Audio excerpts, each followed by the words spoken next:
Well, hey everybody, it's Steve at 1000 Year Homes. Welcome aboard. So what I'm doing out here is I'm building these two connexes to live in. This one's going to be my bedroom, but before the fall comes, as soon as the temperatures changed, I get a lot of rain, typically in October. So I've been working outside most of September getting things around, and here we go, rotate. So I cut that fire break out. I've trained a horse. Look how good mild-mannered he is now. Cleaned up all of this, cleaned out from under there. I'm trying also while I go to make sure that I don't have a fire hazard. I am making a plan for fire break along the back of the fence, so I've been cleaning out there. That's kind of boring stuff. I set up a sawmill, and I moved some logs, got all that around. I've got a little wedding tent here that I'm going to use for temporary storage.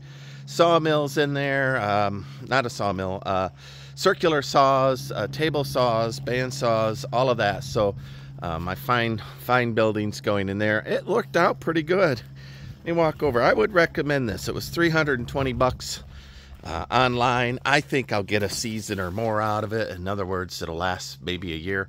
Structurally, this thing's pretty darn good. So for the post, what I'm going to do is drive T-post into the sides. Right now I have the ends strapped to the tree, and both ends have a tree. I run the tarp off to this one, but I went and got some T-post out, and I'll drive T-post down in here and secure it to the T-post. So I won't be using cords that run out and tangle me up or anything like that. I'll be a T-post right there, and the T-post will be strapped. So definitely got that. I've got one more pile of brush. I'm sorting this out right now. Then I'll haul it off, and I've got a shredder for it. So this is the last spot that I need to clean up. There's a washer and dryer under there. There's solar panels under there. That is my potable water for drinking under there. So yeah, this worked out pretty good. I'm happy with it. It allowed me to get everything out of sight. And I've still got a little bit of room in here. So those will be used for the piers for the container. So that will be the next project. I'm going to replace the temporary blocks with, those are 30-inch round drums, and put them in the ground and re-level that so it's in its final state.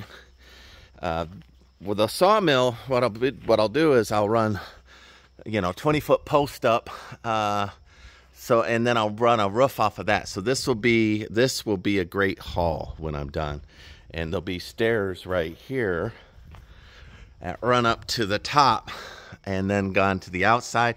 The outside of the building will be wrapped in adobe, so it'll look like a Santa Fe mission style house. So lots going on. So let me show you something pretty neat that's been that I just discovered. So during the drought, I let the cattle get in and horses get into my garden, and I had a great deal of pumpkins growing in that garden, and they ate them all up. But let me rotate.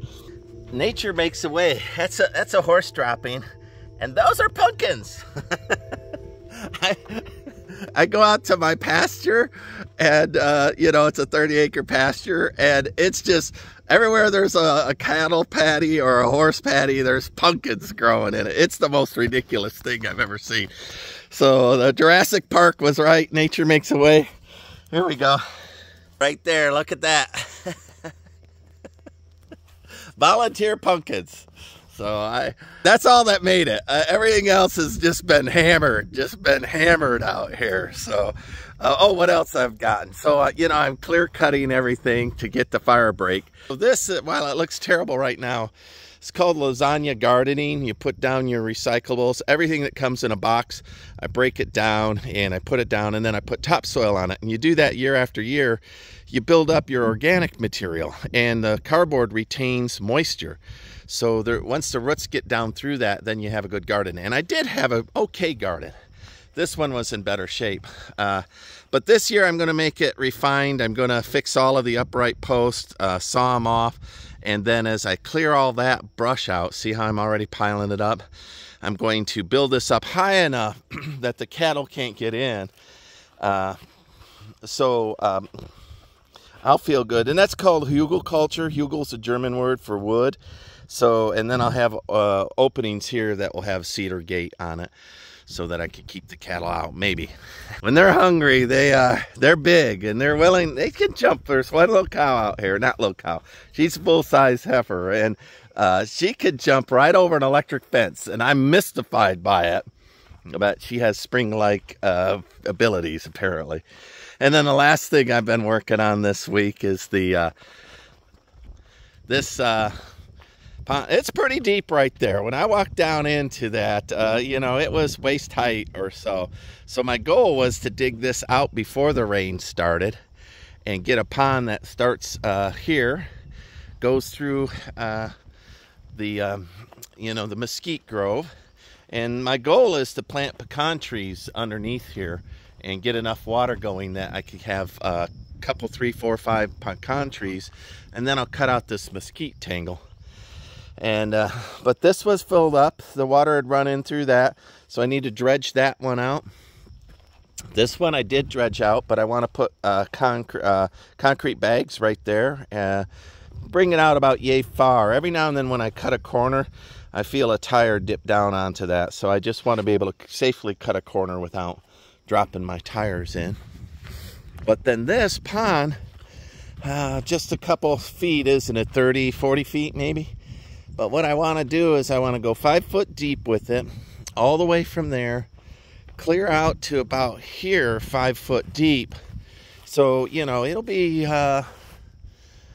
maybe an eighth of an acre, 5 foot deep, and then there'll be a slope here where the cattle can get in and out without drowning, and then sides there'll be a slope over there and a slope there. What else do I have to do? Oh, I've got to fix my poor trailer. I need to get that done. I've almost given all the hay that I've had in this trailer out, but it's got a tire that's popped, and I need to pull that tire off in the back and go get that fixed. That is my emergency evacuation in case there's a fire. So this week I'm going out and about, traveling again. I'm helping Leah. She's got a little surgery, or she broken wing. She's got a little surgery. I'm going right now over to do that. And then I have, going to go see Jelly Roll in concert. You all should look him up. Kind of a spiritual blues, industrial grit kind of vibe. I really enjoy him. Industrial blues kind of a sound. Street blues, I guess. And staying at another bed and breakfast here in Austin that's also a shipping container, because I am at the point of design on that. This is beginning to look like a house, you know, other than the horses that just live with, you know, basically live with me. They don't have a corral. They have everything.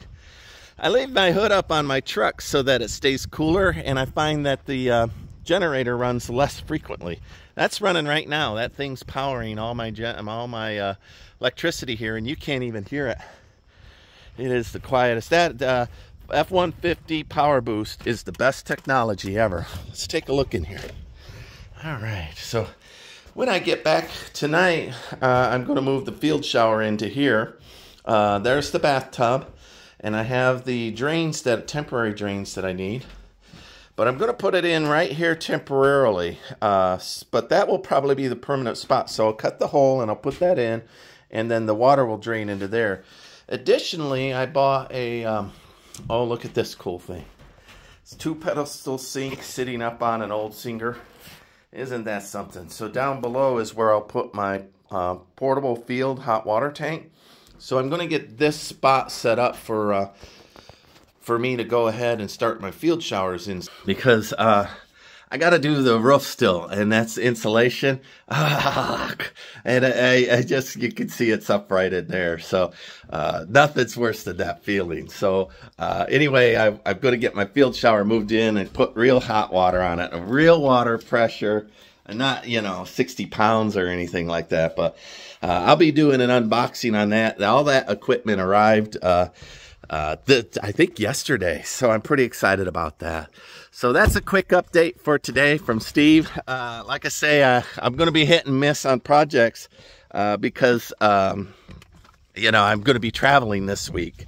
So but I try to get back home a couple of times and do a few things and get them up. Anyway, I want to thank you for following, watching, subscribing. I'm sorry if I try every day at 3:15 a.m. in the morning, 3:15 in the morning to get a thing out, because a lot of my subscribers they wake up at that time. I mean, they're early risers, and I'm like, So I do them the night before, and then I schedule them, and they kick off at 3:15 a.m. Central Standard Time. So, but also I get a lot of people overseas watching, a lot of Australia, a lot of India, a lot of places where they're building a lot of these shipping container homes. So since I'm hand cutting, I'm using all natural materials. I'm not, well, not all that. I'm using natural materials, native materials from the farm to build that. It has an interest for people that are gathering materials from their own environment. All right, this is Steve, 1,000 Year Home. Thanks much. Bye.